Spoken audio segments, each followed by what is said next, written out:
Arestado ang dalawang Chinese national matapos salakayin ng mga operatiba ng Criminal Investigation and Detection Group Region 3, katuwang ang lokal na otoridad sa Pampanga, ang isang warehouse sa bayan ng San Simon, Pampanga noong Mayo 14. Sa isinagawang operasyon, nadiskubre ang umano'y hazardous at regulated materials na tiyataya nagkakalaga ng mahigit 9 milyong piso, kabilang sa mga nakupiska ang inihinalang ginamit sa illegal na processing activities.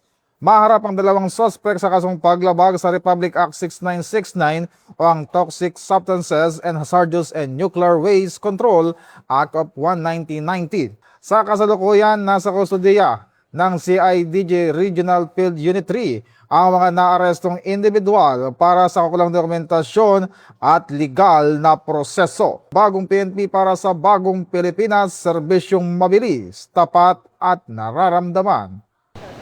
Mula po dito sa himpilan ng Pambansang Pulisya ng Pilipinas, ako po si Patrolman Adrian Dayaw, nagbabalita para sa Police News Express. Bagong PNP para sa bagong Pilipinas, serbisyong mabilis, tapat at nararamdaman.